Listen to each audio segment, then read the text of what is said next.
Right, with a last insanity from the X-Boy with the Gloom, well, not the Gloom, but the burst damage that Lilia provides. They're going for AoE combined with the Wild Charge as well. Bigatron, what will they draft here? What should they respond with? It's really good dive, by the way. The Rrq plus the Lilia.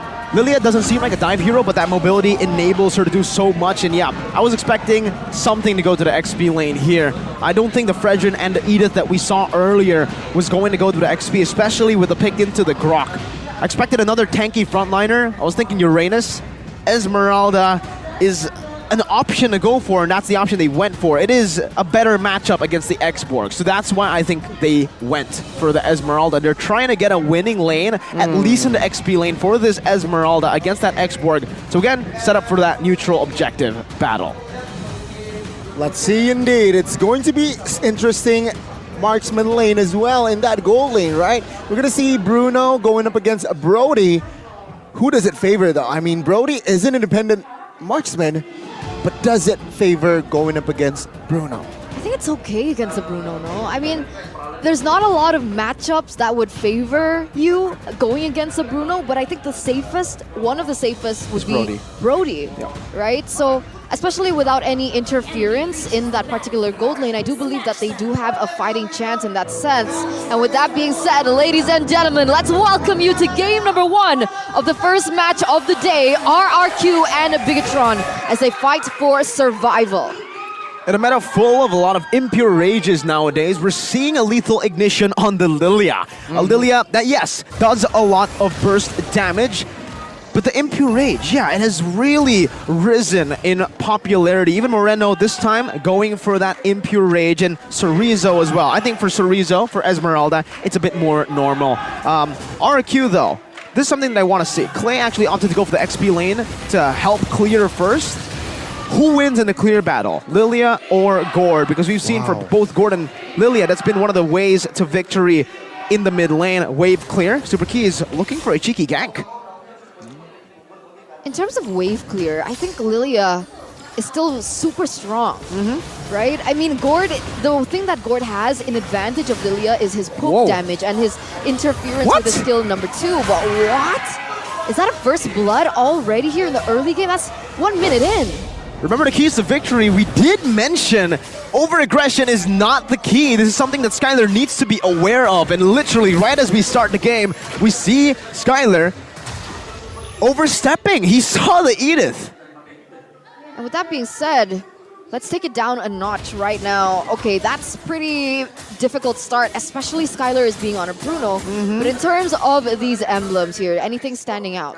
Well, again, I think it's the Mage Emblem, the rise of the Mage Emblem here. Usually, well, Superkey is going in first though. Yeah, good catch here. No Faraga armor for Banana. Not level 4 as well. It seems like Bigatron, they have zoned most of the members of Rrq, which sets up a perfect turtle. Take a look at the bottom side now. Fursick, airborne caught. Good stun on towards Fursick. Fursick, he will be taken down now. Super Chorizo finds the kill with the falling Star Moon. Free turtle, and take a look at that. Super Chorizo, quite low, retreats, but Banana again, he is level 4, but Mystic Gush will put him very, very low in the backside. Super Ken finds the turtle.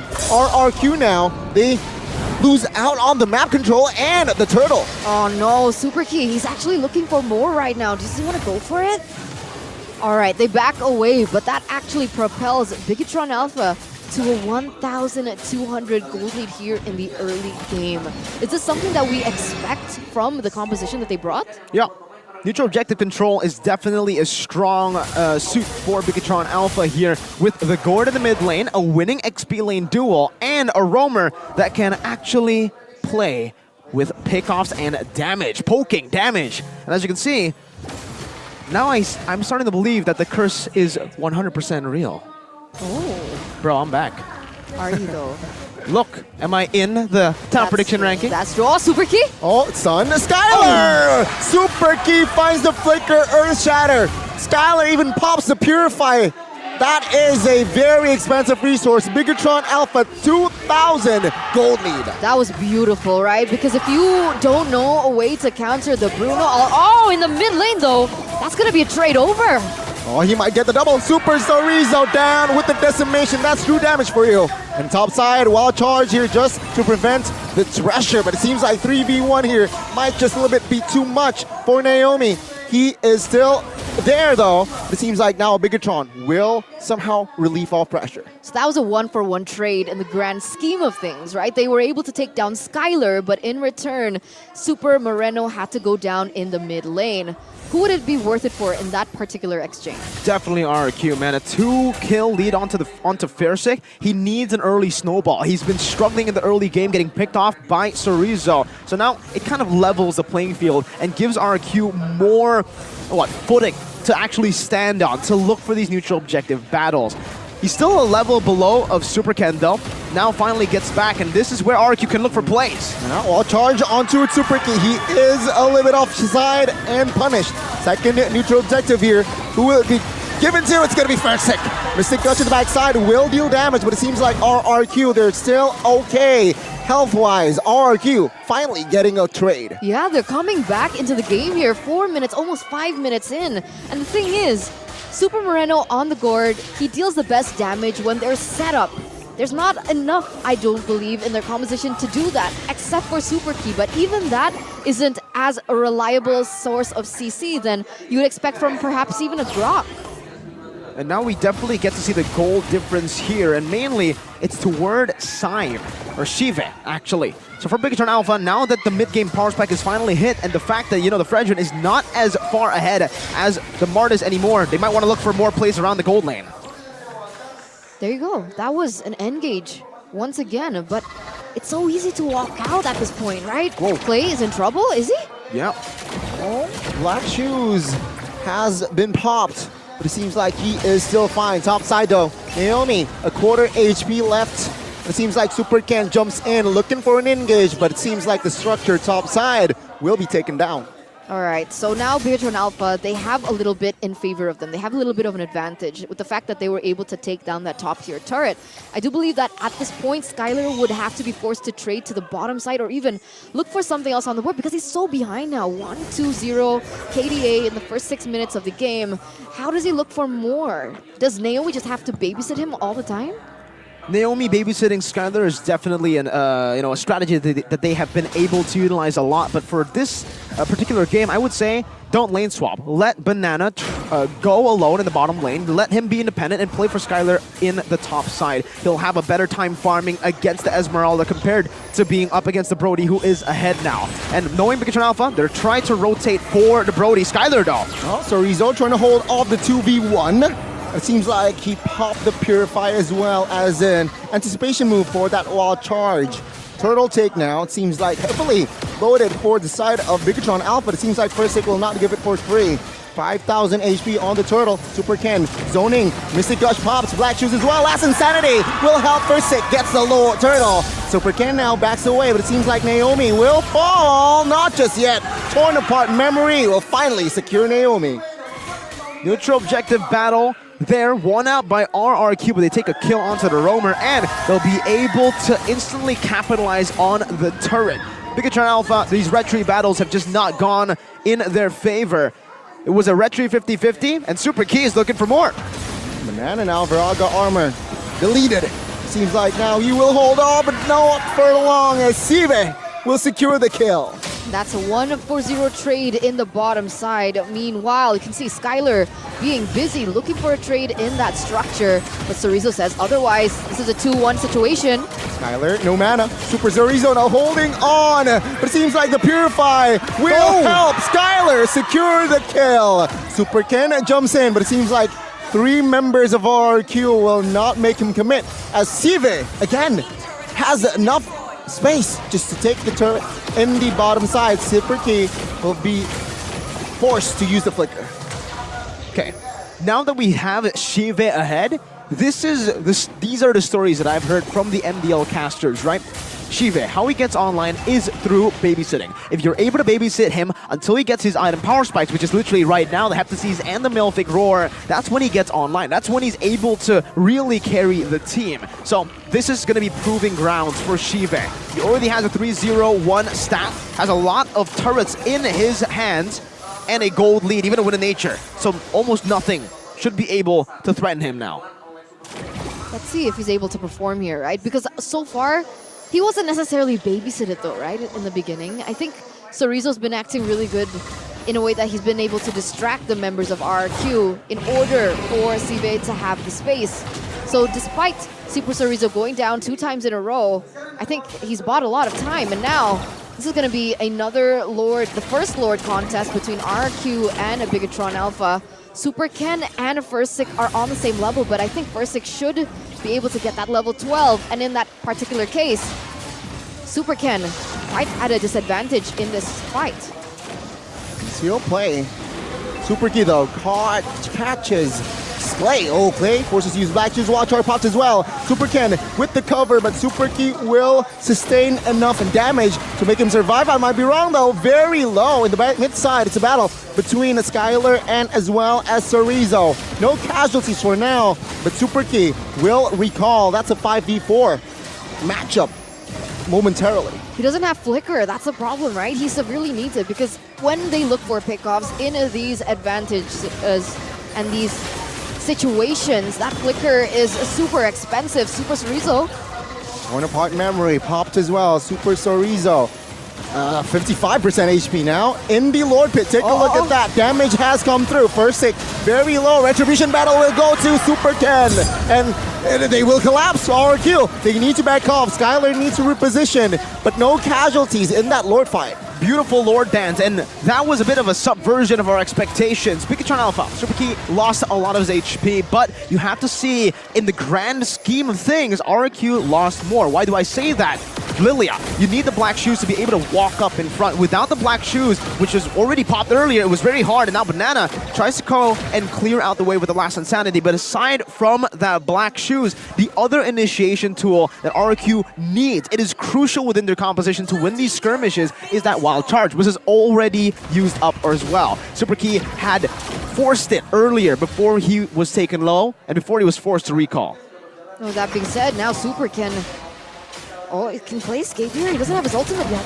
Let's see. Seems like Purify will be popped to make him save. But in the mid side, Sive will be caught. Banana finding the shutdown. Now they will collapse as well as Rrq members try to provide cover. Good Mortal Coil there by Rrq, preventing the crowd control. That was beautiful damage control by Rrq. I think they only lost a turret in the bottom side, but other than that, that Lord push coming from Bigatron Alpha didn't amount to as much as they would expect. And here in the mid lane, already counter pressure happening with Play already with the black shoes as well. This is going to be really hard for Bigatron Alpha. As long as they don't have the Brody, Shive up, they won't be able to siege any turrets. They don't really have any siege presence aside from the Brody. Reno is a team-fighting hero on this gourd. He can't really look for any zoning as well around the neutral or around the objectives. He needs to use that purely for damage, the Mystic Gush. Let's take a look at the itemization here for the Brody. He's going for that BOD. My goodness, very aggressive already. And yeah, he still has a bit of a lead.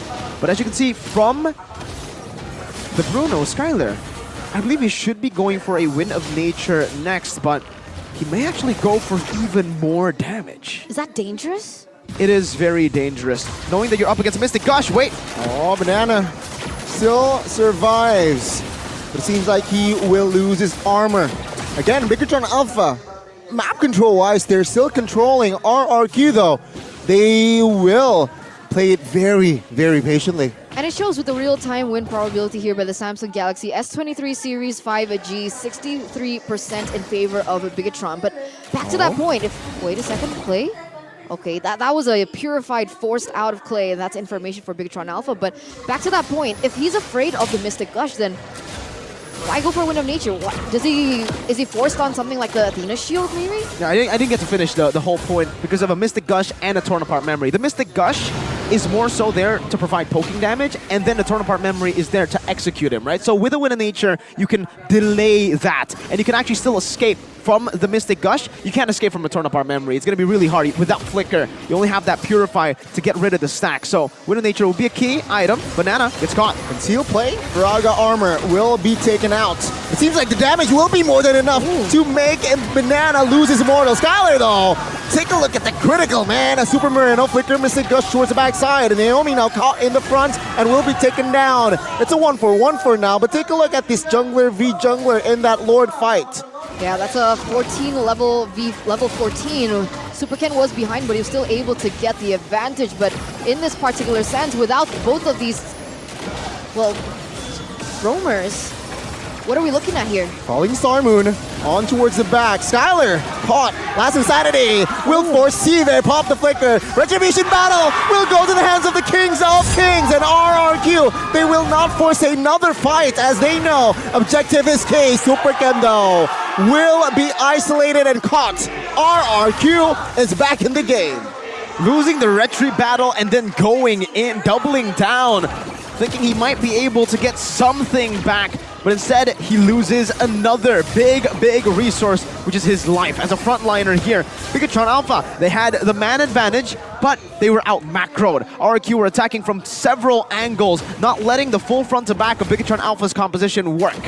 And at this point, Bruno is dealing so much damage. A lot. How is Bigatron supposed to look for a dive onto him? The Lord is marching in the top side. Rrq has a 3,500, 4,000 gold lead here in the 14th minute as they completely turn it around. Bigatron Alpha forced on the defense. What happens to Rizzo? Wild Charge, and I believe Sea Halberd has been built by Skylar, so Esmeralda, he does not care.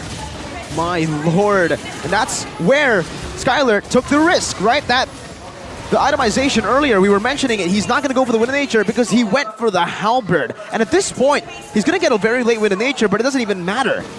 Shiva hasn't been able to reach him at all. Heck, even Moreno hasn't been able to reach him. After that first death, Skylar has really reinvented his positioning. It's so difficult in a team fight, right? Because what is Super Key supposed to do? We saw in a 5v5, we saw that Super Key was looking for an engage, but even before he gets anyone caught, he gets taken down by the raw damage coming in from Rrq. So at this point, do they go for pickoff instead? I think the best case scenario would be Super Key gets in, gets in a pickoff. With an onward, get someone a half HP. That's the main thing. But if you can't do that, might as well play it reactively. I think they've been a bit too offensive in a lot of these skirmishes. Key has been looking for the engages and the pickoffs onto the wrong members. I'm not too big of a fan on the banana target thing, right? As X-Borg, Fraga Armor, 3 health bars, basically. With Fraga Armor, the first one, losing it out, using Last Insanity, getting another one, and then Immortality, getting another health bar. So Banana might not be the prio target to go for. They might actually just want to play reactively. Wait for Naomi to engage, and then with that Primal Wrath, you can zone Rrq away or capitalize on the full dive. And looking at the composition, it's very scary here for Bigatron Alpha. Again, Lilia now post-patch just activates more towards that late game, right? Level 12, that level, last skill, last ultimate level for Lilia. Now it's going to look very scary, knowing again the AoE that Rrq has in their comp is just very scary for the side of Bigatron Alpha. He's going to control more fights, and take a look at this Lord already controlled by Rrq. Bigatron looking for an engage, looking for an angle, but it seems like now Rrq has got it all covered. Super Ken needs to be careful. Mystic Gosh popped prematurely. Last Insanity though will zone 2 members away. Super Key gets taken down as well. Take a look at the backside. Sorizo instant deleted. Bigatron now will force a fight, but it seems like Super Ken will be another casualty, and first it claims the Lord, no problem. Everything falls in favor of the Kings of Kings here in the 17th, 18th minute of the game. Not losing a single member in that trade. It's an all-out win. No inhibitor turrets should be left standing at the end, and they perhaps even might find the victory here in game number 1. They should be able to here if they play it just patiently. They shouldn't get too aggressive. 2 waves rashing in the backside, and first take a look at the damage. Focuses him down onto the turret, and Rrq finds game 1. They didn't even